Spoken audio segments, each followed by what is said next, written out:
se la maggioranza, che ha il potere di farlo, interviene sulle norme elettorali, i cittadini devono poter attraverso un referendum esprimersi in merito. E potranno farlo ancora. Potranno farlo ancora con un referendum abrogativo, che è una cosa diversa, certo. E con un quorum, che è ancora una cosa diversa. Certo. Ma ripeto, il tema è che se voi volete modificare la legge statutaria del Friuli Venezia Giulia, farlo direttamente in Parlamento senza coinvolgere il Consiglio regionale, potete farlo perché il Parlamento è sovrano, ma è una forzatura che è irrispettosa dell'autonomia del Friuli Venezia Giulia.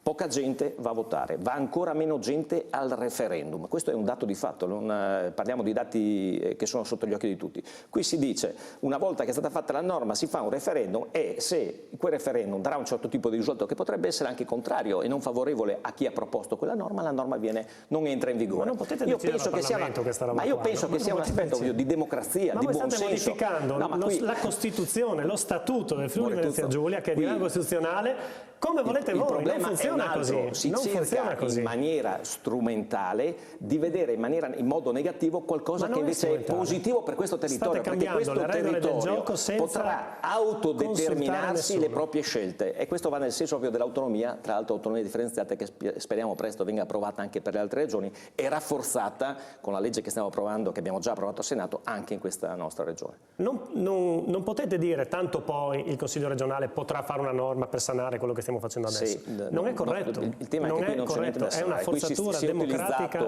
inaccettabile. Il buon senso e secondo me è una norma, ripeto, dove il Consiglio regionale del Friuli Venezia Giulia sarà ancora più sovrano